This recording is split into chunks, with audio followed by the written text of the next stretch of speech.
ഞാൻ Devasi Madavana Ecostar stainless steel water tank കമ്പനിയിൽ നിന്നാണ്. ഞങ്ങൾ 4 വർഷത്തോളമായി stainless steel water tank manufacturing തുടങ്ങിയിട്ട് ഏകദേശം ഒരു 6000-ൽ പരം കസ്റ്റമേഴ്സിന് ഞങ്ങൾ ടാങ്ക് കൊടുത്തിട്ടുണ്ട്.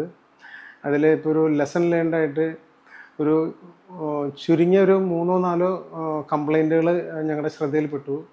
അപ്പോൾ എനിക്ക് ജനറലായിട്ട് പറയാനുള്ളത്, ഇത് സ്റ്റെയിൻലെസ് സ്റ്റീൽ വാട്ടർ ടാങ്ക് ആണെങ്കിലും നമുക്ക് ഏത് പ്രോഡക്റ്റ് അതിൽ സ്റ്റോർ ചെയ്യാൻ പറ്റില്ല. കാരണം ഇത് സ്റ്റെയിൻലെസ് സ്റ്റീൽ 304 ഗ്രേഡ് മെറ്റീരിയലാണ്. അപ്പോൾ അതിന് നല്ല കുടിവെള്ളം, നല്ല ക്വാളിറ്റിയുള്ള വെള്ളം സംഭരിച്ചാലാണ് അത് കൂടുതൽ ആയുസ്സോടുകൂടി നിലനിൽക്കുള്ളൂ. അപ്പോൾ ഇതിൻ്റെ ബോർവെൽ വാട്ടർ പിന്നെ വളരെ കടലോരത്തുള്ള ക്വാളിറ്റി കുറഞ്ഞ വെള്ളമൊക്കെ അവർ സ്റ്റോർ ചെയ്തിരുന്നു.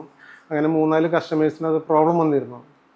അപ്പോൾ നമ്മൾ ബോർവെൽ വാട്ടർ ആണെങ്കിൽ നമുക്ക്, അല്ലെങ്കിൽ കടലോരത്തെ ടാങ്കുകളാണ്, കടൽക്കാറ്റ് ഉപ്പുകാറ്റ് അടിക്കുന്ന ഏരിയ ആണെങ്കിൽ നമ്മൾ 316 ഗ്രേഡിൻ്റെ ടാങ്കായിരിക്കും ഉചിതം. ഇനി ബോർവെൽ വാട്ടർ ആണെങ്കിലും 316 ഗ്രേഡ് ഇത്തിരി കൂടി ലോങ് ലൈഫ് തരും.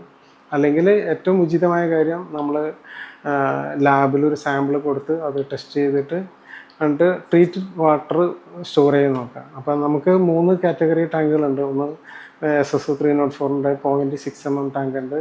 പിന്നെ stainless steel 304 ഗ്രേഡിൻ്റെ 0.8 mm thickness tank ഉണ്ട്.